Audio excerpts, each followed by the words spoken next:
하나님 말씀 고린도전서 1장 1절로 9절까지 보겠습니다. 다 함께 봉독합니다. 하나님의 뜻을 따라 그리스도 예수의 사도로 부르심을 받은 바울과 형제 소스데네는 고린도에 있는 하나님의 교회 곧 그리스도 예수 안에서 거룩하여지고 성도라 부르심을 받은 자들과 또 각처에서 우리 주 곧 그들과 우리의 주 되신 예수 그리스도의 이름을 부르는 모든 자들에게 하나님 우리 아버지와 주 예수 그리스도로부터 은혜와 평강이 있기를 원하노라. 그리스도 예수 안에서 너희에게 주신 하나님의 은혜로 말미암아 내가 너희를 위하여 항상 하나님께 감사하노니 이는 너희가 그 안에서 모든 일 곧 모든 언변과 모든 지식에 풍족함으로 그리스도의 증거가 너희 중에 견고하게 되어 너희가 모든 은사에 부족함이 없이 우리 주 예수 그리스도의 나타나심을 기다림이라. 주께서 너희를 우리 주 예수 그리스도의 날에 책망할 것이 없는 자로 끝까지 견고하게 하시리라. 너희를 불러 그의 아들 예수 그리스도 우리 주와 더불어 교제하게 하시는 하나님은 미쁘시도다. 아멘. 할렐루야. 우리 주님의 은혜와 평강이 오늘 이 자리에 나온 여러분들의 심령과 삶에 충만하시길 축원합니다. 오늘 고린도전서는요, 우리에게 굉장한 중요한 의미가 있습니다. 이 고린도전서가 기록이 된 이유가 우리가 신앙생활을 하면서 왜 내가 신앙생활을 계속해야 하지라는 그 물음표의 종지부를 찍을 수 있는 그런 우리에게 단서를 제공해 주기 때문입니다. 저는 사실은 이번 이제 설교를 준비하기 전까지는요 늘 그런 생각을 해왔던 것 같아요. 전도사가 되고 목사가 되면서 가장 하나님 그 이상적인 교회, 그런 이상적인 교회에서 목회하는 게 하나님의 은혜와 축복을 받는 것이라고 생각을 해왔습니다. 그래서 우리가 생각할 때 평안한 교회, 웃음꽃이 쏟아지는 교회, 사랑이 넘치는 교회, 그쵸?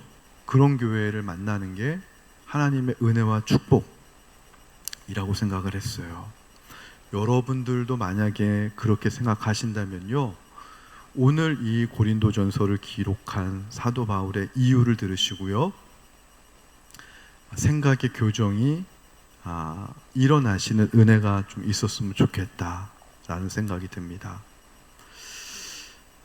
참 부끄러운 고백인데 사실은 이 고린도전서 오늘 이 설교를 준비하면서 좀 더 명확해졌지, 저 역시도 교회는 늘 이상적이어야 된다, 인간관계는 늘 평안해야 된다, 우리의 공동체는 늘 문제가 없어야 된다, 또 그리고 가끔씩은 이제 우리가 예기치 않게 나를 힘들게 하는 사람을 만나거나 아니면 우리 공동체에서 눈살을 좀 찌푸리게 하는 그러한 일들이 벌어지면 왜 이렇게 바람잘 날이 없는가. 또 어떤 분들은 그래요. 내 인생이 너무 불쌍한 것 같아요. 나는 왜 이런 교회를 만나고, 나는 왜 이런 속회를 만나고, 나는 왜 이런 공동체를 만나고, 나는 왜 이런 사람을 만났을까? 나는 참 불행한 것 같아요. 이렇게 이제 자기 연민에 빠지기가 쉽거든요. 근데요, 이거는 모든 사람이 갖는 그런 물음이고 생각입니다. 근데 오늘 이 고린도전서 이 설교를 준비하면서 저는 여기 해답을 좀 얻었어요. 그 해답부터 좀 말씀드리면 유토피아는 없습니다. 우리가 꿈꾸는 이상적인 관계가 없습니다. 왜 그러냐면 우리 자신을 살펴보면 알아요. 내가 내 자신을 보면 나도 문제가 많은데 우리는 왜 다른 사람들에게 이상적인 거를 찾나? 그리고 이 바울이 굉장히 저한테는 위로가 되더라고요. 바울이 수없이 많은 교회를 세웠는데 평안한 교회가 하나도 없었어요. 문제가 없는 교회가 하나도 없었어요. 그럼에도 불구하고 바울은 그 속에서 감사했고 그 속에서 하나님의 은혜를 찾았어요. 이것을 어떻게 설명할 수 있냐면, 제가 다시 한 1, 2주 정도 갑자기 허리가 이유 없이 좀 쇼크가 와가지고 허리가 좀 불편했습니다. 한 1, 2주 정도. 그래서 운동도 좀 잘 못했고 지금은 이제 거의 완쾌가 되었는데요. 그러면서 중요한 게 코어 근육이 중요하더라고요. 그러니까 제가 코어 근육이 약한 거죠. 가끔씩 허리가 이렇게 삐어요. 네. 그래서 재발하지 않으려고 운동을 하는데, 운동을 해서 이제 다 치유가 된 것 같은데, 치유가 되었다는 순간에 방심을 했는지 또 한번 삐었는데, 그래도 예전보다 회복이 빠르긴 한데요.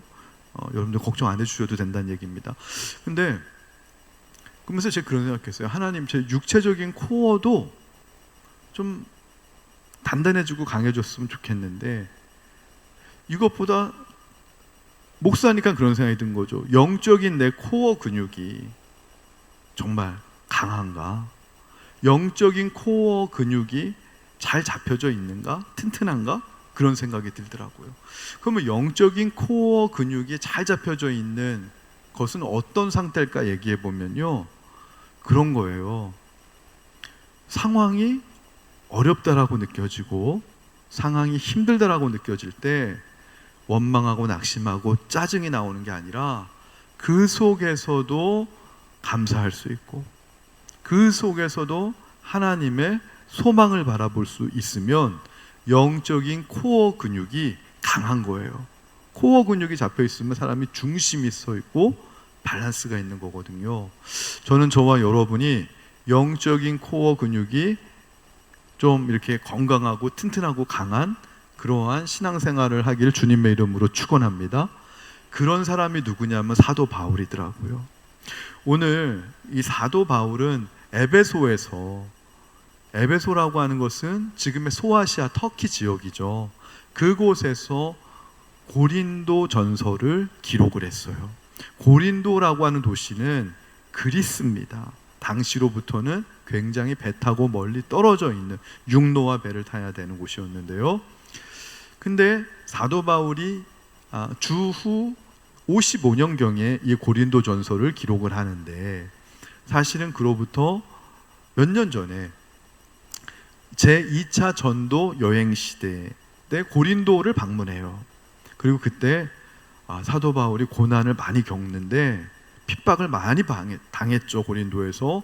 근데 그 기간 동안 1년 6개월 동안 고린도에 머무는 동안 사도 바울이 정말 땀과 눈물로 그렇게 복음의 씨앗을 뿌려서 탄생한 교회가 바로 고린도 교회입니다.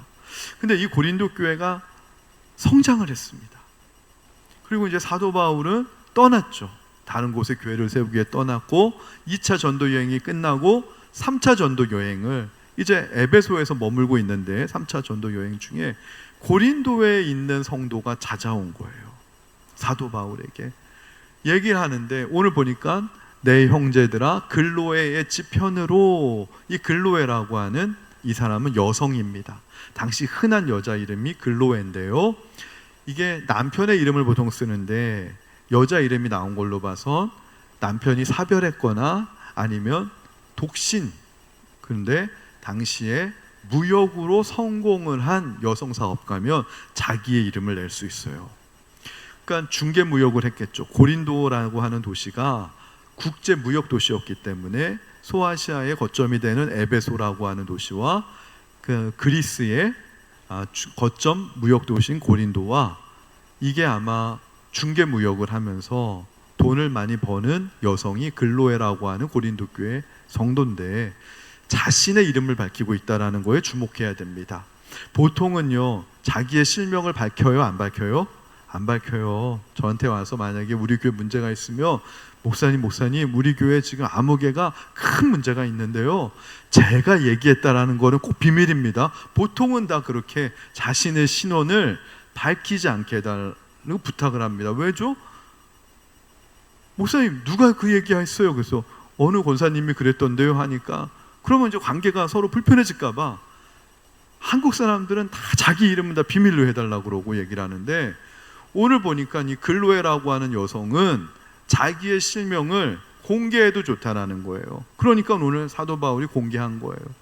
이걸 통해서 제가 어떤 거를 가만히 하나님이 어떤 깨우침을 주시냐면, 이 공동체가 심각한 지금 위기에 있을 때 나의 어떤 인간관계의 안위, 내가 다른 사람으로부터 공격받는 거에 대한 불편함, 이런 것들을 넘어서서 이 진리를 정말로 수호하고 지키겠다라고 하는 마음이 깊어지면 이렇게 실명을 바뀔 수도 있구나 하는 것을 저는 좀 깨달았고요.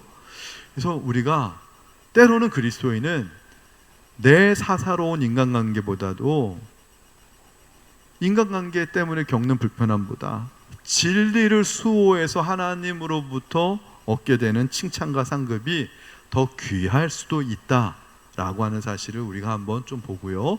그 다음에 1절에 한번 보시면요, 소스데네라고 하는 사람이 나와요. 하나님의 뜻을 따라 그리스도 예수의 사도로 부르심을 받은 바울이죠. 고린도전서의 저자. 근데 형제 소스데네는 이 편지를 지금 둘이 공동으로 쓰고 있다라는 거예요. 자, 이거 고린도 교인들에게 보낸 편지거든요. 근데 이 소스데네라고 하는 사람을 왜 고린도전서 1장 1절, 그것도 가장 중요한 부분에 등장을 시켰을까 하는 것입니다. 이걸 찾아보니까, 소스데네에 대한 성경의 기록을 찾아보니까 사도행전 18장에 나옵니다. 사도행전 17장 18장 그쯤에 나오는데요, 그때가 사도 바울이 제2차 전도 여행 아까 했다고 했잖아요. 고린도에 때. 그때 이 고린도에 회당이 있었습니다. 교회는 없었고요, 아직. 유대인들이 디아스포라로 흩어졌기 때문에 디아스포라 흩어져 있는 유대인들이 고린도에서 세운 곳이 회당이었고 교회는 없었죠. 사도 바울이 지금 이제 처음 간 거니까 2차 전도 여행 때. 회당장이 누굽니까? 소스데네였습니다. 근데 그 당시 때 유대교는요, 우리 그 예수를 믿는 이 교회를 이단으로 취급을 했어요.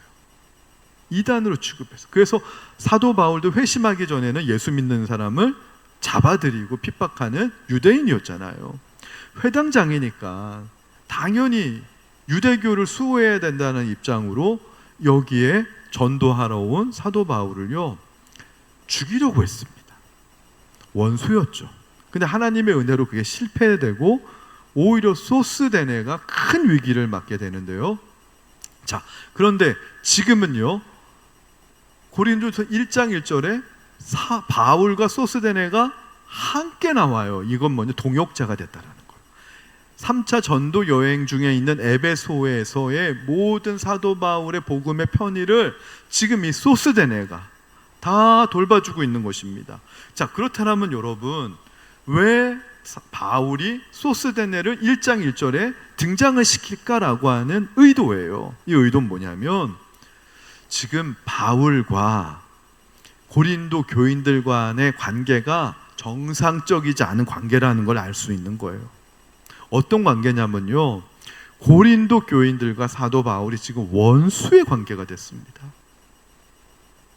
그건 제가 조금 이따가 나중에 설명해 드릴 텐데요, 사도 바울 본인이 세운 교회인데, 본인이 세운 교인들한테부터 손가락질을 받고 욕설과 비방과 온갖 험담과, 지금 사도 바울이 사도권을 부정당하면서 큰 지금 수치와 모욕을 당하는 지금 상황이었어요. 그런데 소스데네를 지금 등장시켰다는 것이 무엇이냐면, 소스데네가 과거 사도 바울과 원수였잖아요. 근데 지금 하나님의 은혜로 동역자가 됐잖아요. 원수가 친구와 동역자가 될 수 있다라고 하는 것을 1장 1절에 지금 등장시킴으로 말미암아, 지금은 너희들이 나를 원수처럼 대하는지 모르지만 나는 하나님께서 우리 사이를 중재하셔서 너희들도 소스데네가 나의 동역자가 된 것처럼 하나님께서 너희를 동역자로 바꿔주실 것이라고 하는 사도 바울의 믿음의 염원을 담아서 소스데네를 1장 1절부터 등장을 시켰다라고 하는 것이죠. 자, 그렇다면 고린도 이 교회 상황이 좀 어땠을까요? 자, 글로에라고 하는 이 여성이 먼저 에베소에, 왜냐하면 고린도에 살면서 에베소로 무역을 하는 여인이니까 에베소로 무역을 하러 갔을 때 에베소에 머물고 있는 사도 바울을 찾아가서 이제 이야기를 합니다. 밝힙니다. 자신의 이름을 당당히 밝히고 얘기를 합니다. 고린도 교회 상황이 지금 심각하다. 어떤 문제 있었냐면 결혼 문제가 있었고요, 독신 문제 있었고, 우상 제물을 취식하는 문제가 있었고, 공적 예배의 질서가 문란한 문제가 있었고, 성령의 은사를 남용하는 문제가 있었고, 부활의 교리를 심지어 믿지 아니하는 문제가 있었어요. 근데 이것보다 더 심각한 것은요, 고린도라고 하는 도시가 어떤 별명이 있었냐면 거기가 사람들이 가장 음란하고 타락하면요, 헬라 세계에서 너 고린도 사람 같다 라고 이야기를 할 정도로 고린도 교회가, 고린도라고 하는 도시 자체가 성적으로 엄청나게 타락했던 도시였습니다. 그도 그럴 것이 거기에는 아테네 아프로디테, 사랑의 여신 아프로디테 여신의 신전이 있었는데요, 거기 신전에 1000명이 되는 창기들이, 종교 창기들이, 그래서 여사제들이 다 창기였어요. 그래가지고 성적으로 엄청나게 문란했습니다. 그것이 그냥 그대로 고린도 교회 안에 들어와 버린 거예요. 그런데 그렇게 영적으로 문란해도 선은 있었어요. 근친상간은 안 했어요, 고린도 이방인들도. 근데 고린도 교인 안에서 근친상간의 음란이 일어난 거예요. 고린도 이제 보면 다 나오죠. 그것뿐만이 아니라 성도들끼리 서로 세상 법정에서 교인들이 서로 고소하는 일이 고린도 교회 안에서 일어난 거예요. 법정 싸움을 하고 있는 거예요, 지금. 그리고 고린도 교회는 대다수가 가난한 교인 사람들로 구성이 됐었어요. 근데 소수의 부자와 엘리트 교인들이 나중에 생겼어요. 그러니까 이 나중에 들어온 소수의 부자와 그 다음에 엘리트 교인들과 대다수 가난한 교인들 사이에 문제가 생기는데, 어떤 문제가 생기냐면 성찬과 애찬을 받을 때 생기는 거예요. 부자들과 엘리트들이 먼저 식사하고 가난한 교인들은 우리가 식사 다 끝나면 나중에 식사해라, 이렇게 함으로써 모욕과 멸시를 주는 이런 문제가 생겨버렸어요.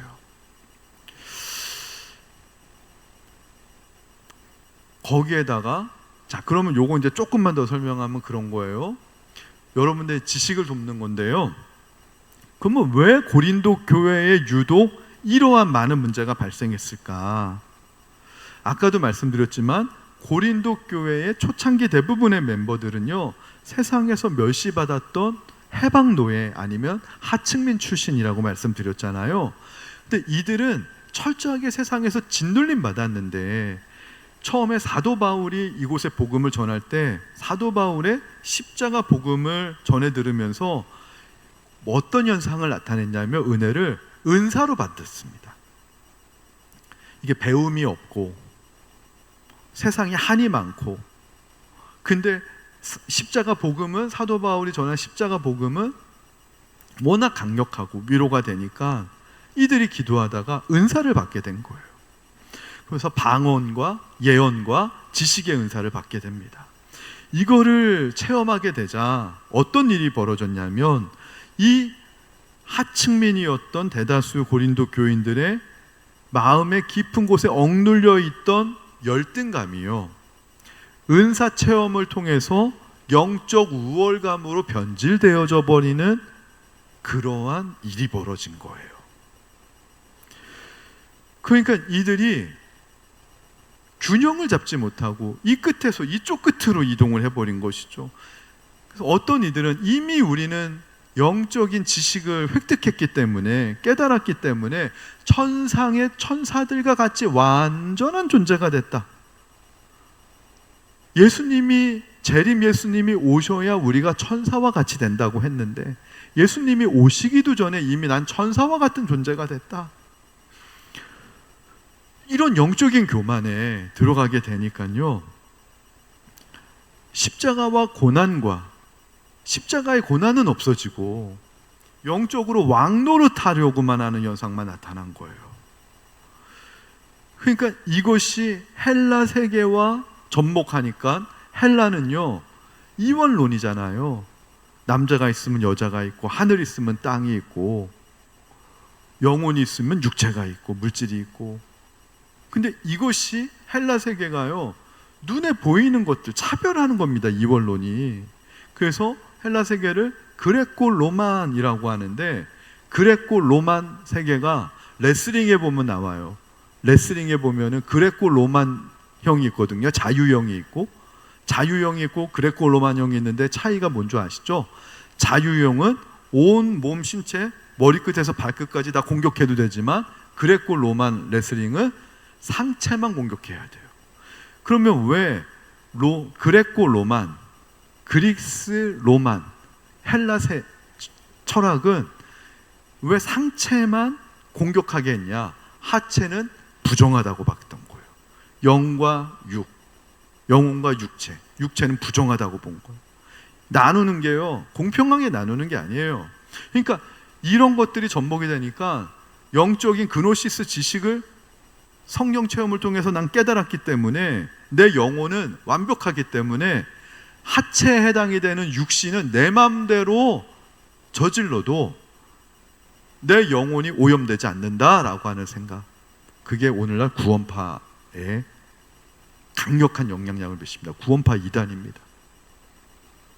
그러니까 성도들 안에서 막 불륜이 일어나고, 근친에서도 막 불륜이 일어나고, 막 세상 법정 일어나고, 막 세상 도덕은 안 지켜도 된다는 거예요.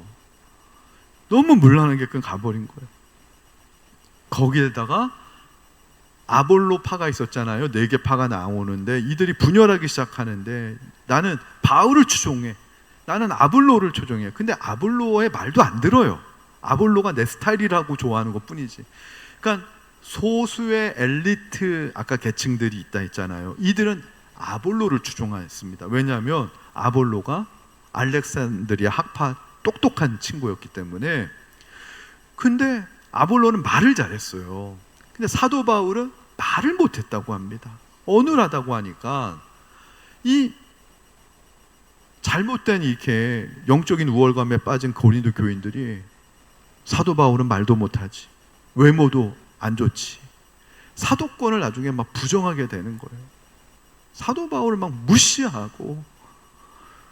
그러니까 사도 바울이 사도권을 부정을 당했다고 하는 거 말이 이렇게 편한 거지, 그 과정에 얼만큼 교인들한테 듣지 못할 욕설을 듣고, 비방을 듣고, 무시를 받고, 온갖 음해를 받았는지 몰라요.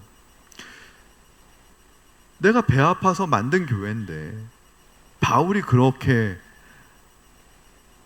아무 잘못이 없는데도 그렇게 공격을 당하면, 보통 세상 같으면, 세상 재판관 같으면 철퇴를 내리죠. 근데 바울이 고민을 합니다. 어떻게 해야 될까? 결론을 내는 게 그리스도의 사랑으로 품기로 한 거예요.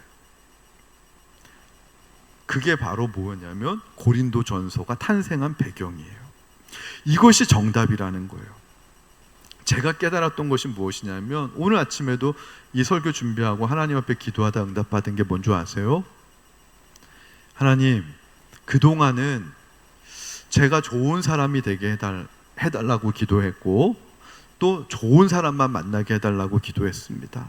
근데 이제부터는 좀 기도 제목이 하나님 바뀌어도 될 것 같습니다. 물론 좋은 사람 만나면 좋습니다. 근데 모두가 다 거부하고 모두가 다 떠나는 그 사람 곁을 지키는 사람이 되게 원합니다. 이런 기도가 처음 나왔어요, 제 인생 가운데. 왜냐하면 제가 이 설교를 준비하고 목사로서 그런 기도를 안 하면 설교와 삶이 이게 모순이 될 것 같더라고요. 나중에 나도 하나님을 만나게 될 텐데, 하나님이 저한테 물으시면 저 믿음 좋은 사람 만나고 은혜로운 사람 만나고 그래서 전 너무 그들과 행복하게 평안하게 지냈습니다 하며 무슨 상급이 있을까?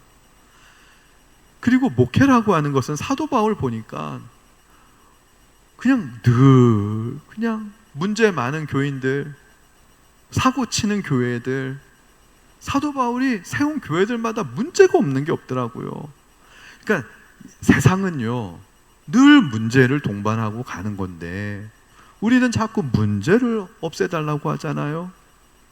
근데 아까 얘기했잖아요. 영적인 코어 근육이 잡히면 감사할 수 있다고. 해석하는 능력이 달라진다는 것이죠.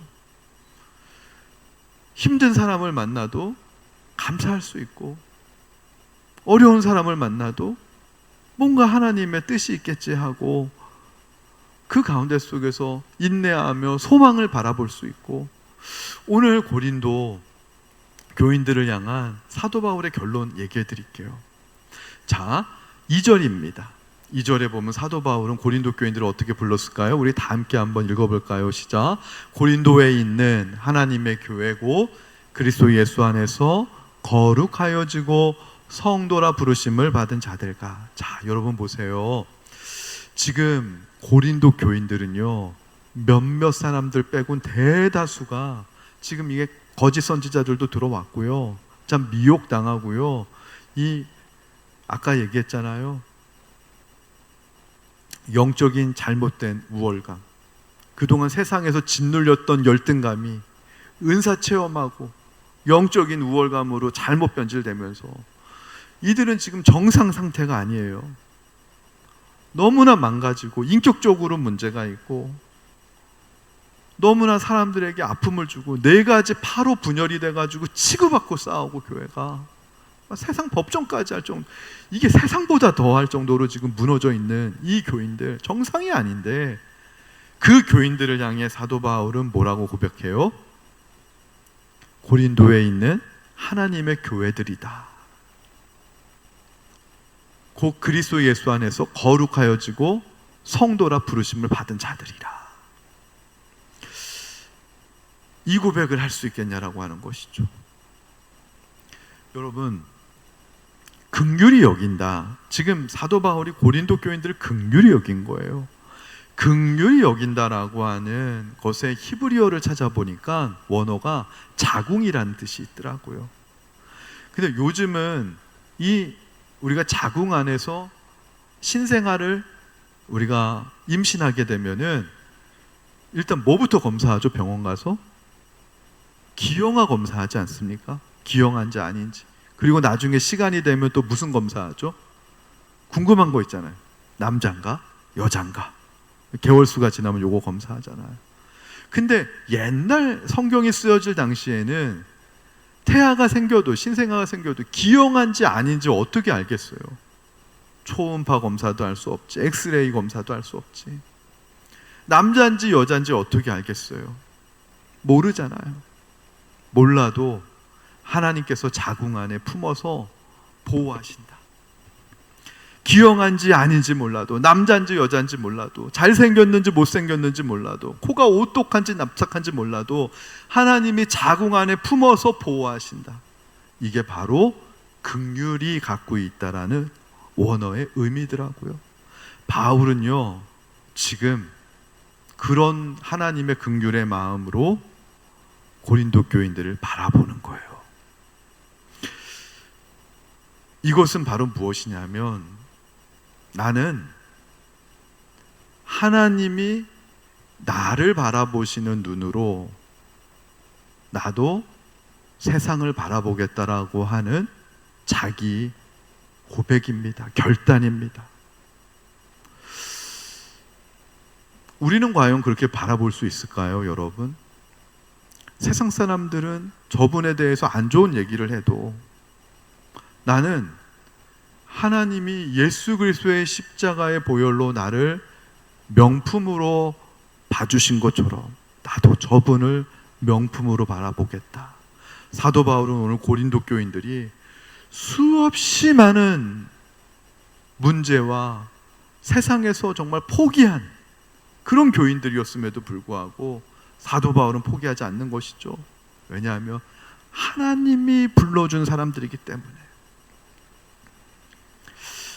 저는 이런 마음을 갖고 있는 사도 바울을 하나님이 기뻐하셨듯이요, 저와 여러분이 그렇게 완벽하게 살아내지 못하더라도 최소한 그런 그리스도인은 그런 마음을 갖는 게 맞다라고 내 마음속에서 정하기만 해도 하나님이 50%의 축복은 주리라고 믿습니다.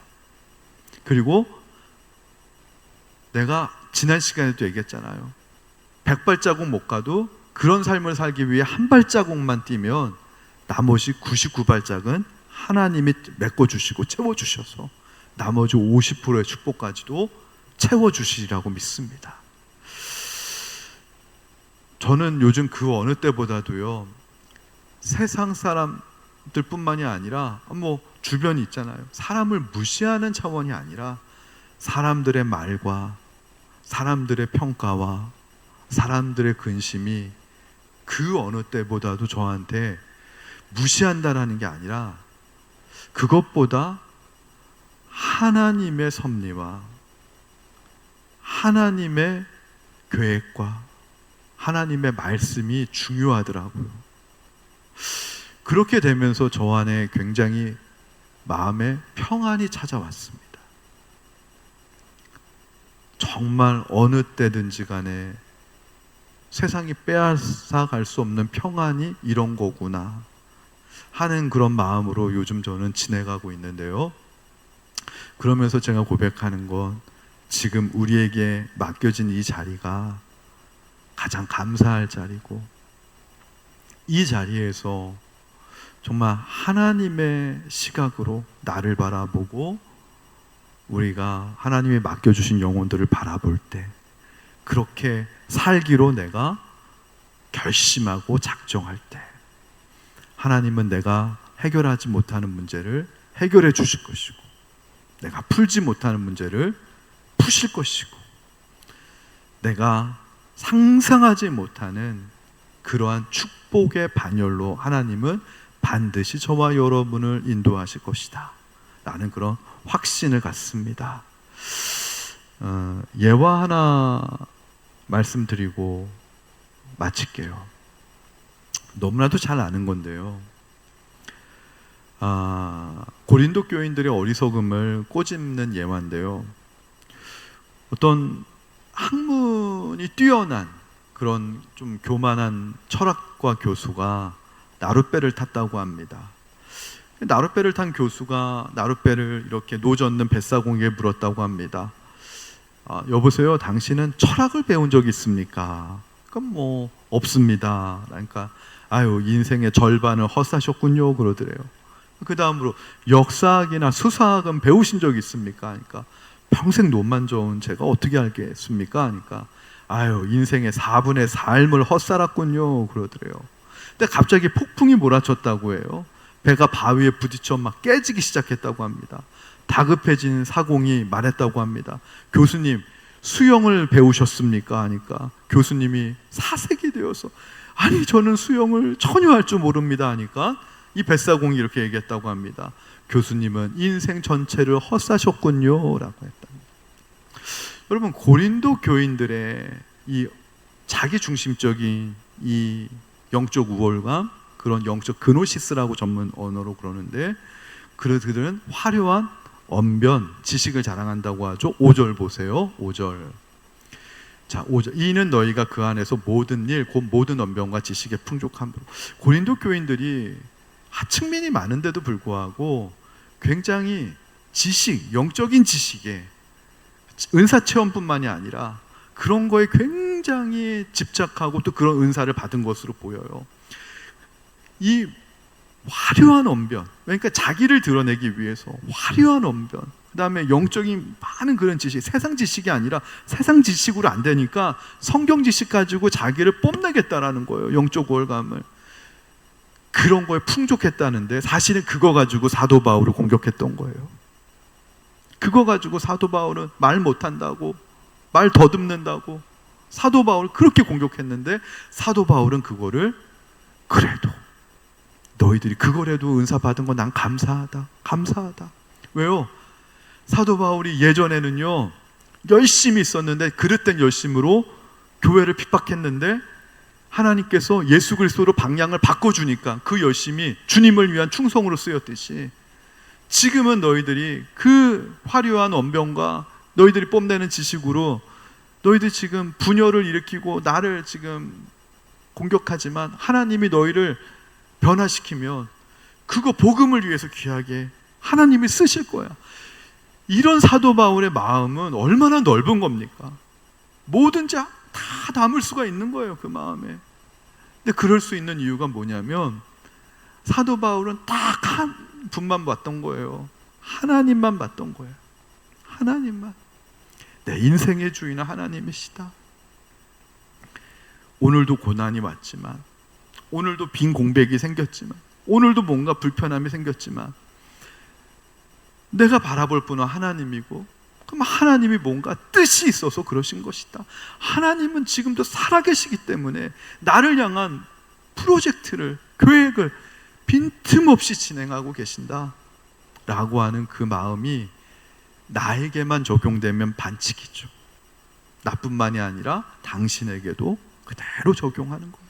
당신이 아직 예수님을 인격적으로 못 만나서 그렇지, 하나님이 불러주셔서 이 교회, 이 예배 자리까지 왔다면 반드시 당신도 예수님을 인격적으로 만나는 때가 되면 당신도 하나님이 귀하게 쓰실 것이다.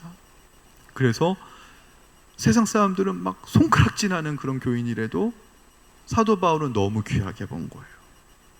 그러면서 제가 오늘 아침에 드린 기도가 뭐였다고요? 우리 교회에서 만약에, 그럴 리는 없겠지만, 우리 교회에서 어떤 분이 가장 교인들한테 왕따 당하는 교인이 있다면, 하나님, 저는 그 교인 옆에 그 곁을 지키는 목사 되게 해주세요. 할렐루야. 아멘 하시면 본인이 그렇게 되시겠다는 거예요? 아니, 그냥 그런 일이 벌어지면 안 되지만 그런 마음을 처음 주시더라고요. 저 교인은 다 피해야 됩니다 라고 할 때, 목사는 그 곁을 지켜주는, 그래도 지켜주고, 제가 그분을 변화시킬 수는 없잖아요. 하지만 곁을 지켜줄 수는 있잖아요. 우리 그리스도인은 그렇게 가야 하나님한테 칭찬받지 않을까. 오늘 사도 바울이 그런 마음으로 고린도 교인들을 품었듯이, 결론부터 얘기하면 사도 바울이 나중에 고린도 전서에서 나중에 능력이라고 얘기하는 걸 가르쳐줘요. 그 능력이 뭐냐면, 기도 응답받고 귀신 내쫓고 병 고치고, 그걸 능력이라고 얘기하지 않고 십자가를 감당하는 것을 능력이라고 얘기합니다. 여러분, 우리가요, 하나님이 성공을 시켜주실 수도 있고 실패를 시켜주실 수도 있어요. 우리 옛날 기독교는 성공만 되어야지만 하나님이 축복해 주셨다고 생각하는 게, 그게 바로 그레코 로만의 영향이에요. 헬라 철학의 영향이에요. 영혼만 중요하고 상체만 중요하고 하체는 부정하고 육신은 부정하고 성공만 중요하고, 이게 다 이분법적인 헬라 세계의 영향인데요, 그 영향을 받았던 고린도 교인들은요, 이게 너무나 교만해진 거예요. 영적으로. 십자가는요, 교만, 그 이분법을요 하나로 합치는 게 십자가입니다. 십자가는 소외시키지 않습니다. 십자가는 차별하지 않습니다. 십자가는요 영혼만 중요한 게 아니라, 나중에 얘기하잖아요. 너희 몸이, 육신도 중요한 거예요. 성령이 거할 그릇인 걸 알지 못하느냐. 영혼도 중요한 것만큼 우리의 육체도 소중한 거예요. 할렐루야. 여러분, 모든 게 버릴 것이 없다. 생명 있는 것은 모든 게 버릴 것이 없다. 왜 성공해야지만 하나님께 영광 올려드립니까? 아닙니다. 실패해도 하나님께 영광 올려드릴 수 있는 방법이 있다고 좀 믿습니다. 성공한 사람도 존경받아야 되고, 실패한 분도 존중받을 수 있고, 실패해도 하나님께 영광 올려드릴 수 있는 삶을 산다면 그것만으로도 하나님께 칭찬과 상급을 받을 수 있는 길이 있기 때문에, 우리는 성공을 하면 할렐루야, 실패를 해도 아멘. 좀 그러면서 우리가 하나님의 걸작품을 지켜나가고 나를 만나는 사람은 다 하나님의 그 평안 가운데, 하나님의 은혜와 축복 가운데 그렇게 살아가는 우리 복된 삶 되게 해달라고 그렇게 다짐하고 기도하는 그런 한 주간 되시길 주님의 이름으로 축원합니다. 우리 이런 마음을 담아 찬양하도록 하겠습니다. 주의 자녀로 산다는 것을.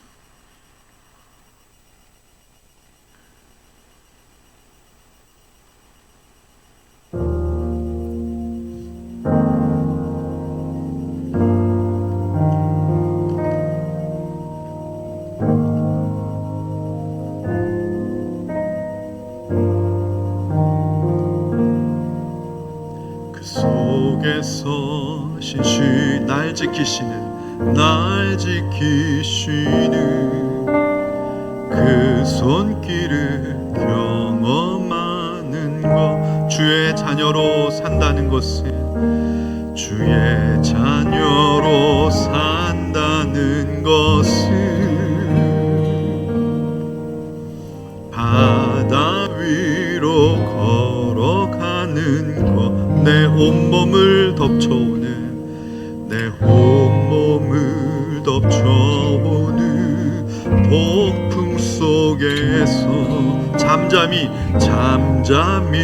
주 바라보는, 아멘. 주의 자녀로 산다는 것을, 주의 자녀로 산다는 것은, 나도 그들을 용납하는 것, 나도 그들을 용납하는 것, 나를 위해 달리신, 나를 위해 달리신 십자가 사랑, 그 사랑으로 살아가. 다시 한번 고백해볼까요? 주의 자녀로 산다는 것은, 주의 자녀로 산다는 것은 주님과 함께 동행하는, 아멘. 주께서 주신 십자가, 주께서 지신 십자가 기꺼이 지고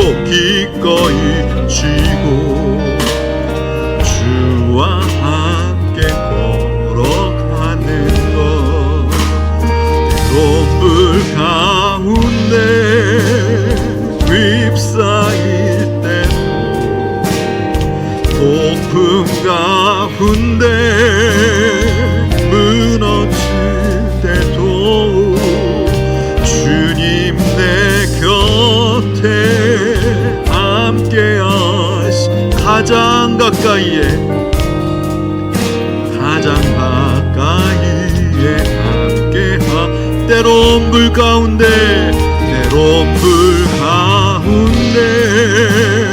휩싸일 때도, 폭풍 가운데 무너질 때도 주님 내 곁에 함께 하시네. 가장 가까이에 함께 하시네. 가장 가까이에 함께 하시네. 가장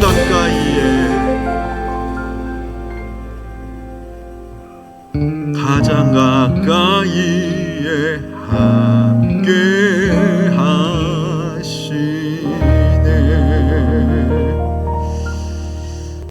여러분, 이 시간 우리 기도할 때에 우리 바울을 생각하면서 우리 한번 기도했으면 좋겠습니다.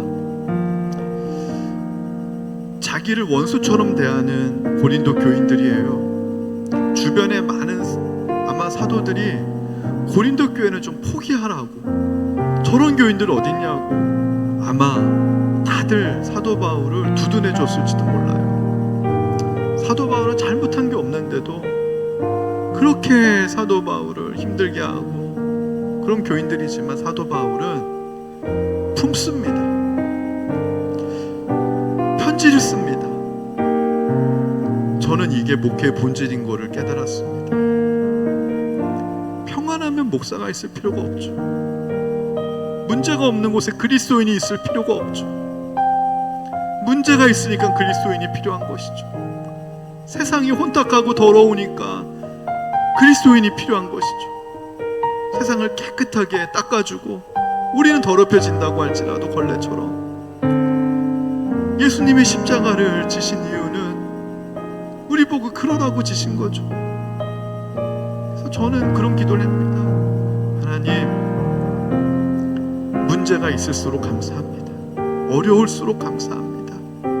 힘들수록 힘든 사람 곁을 지켜줄 수 있는 사명 주심을 감사합니다. 변하지 않게 하여 주옵소서. 이 결단 변하지 않게 하여 주옵소서.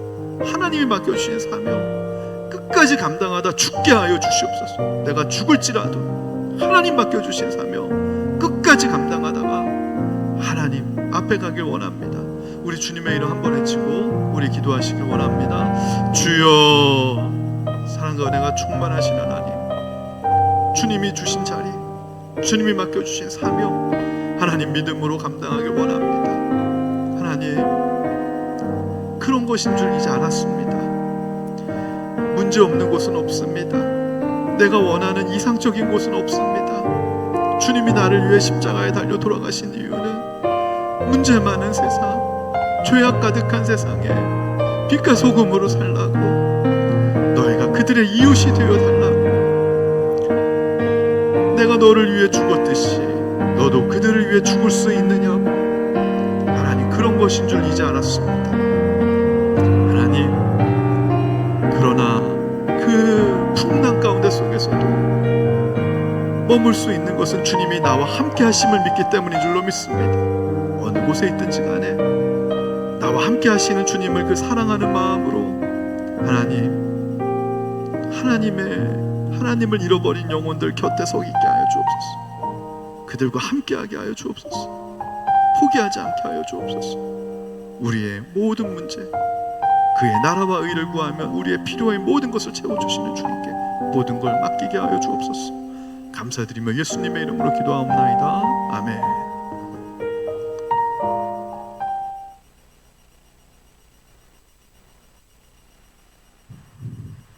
모두 자리에서 일어나시겠습니다. 여러분은 세상에 나가서 빛과 소금의 사명을 감당하는 주님의 제자가 되시기를 바랍니다.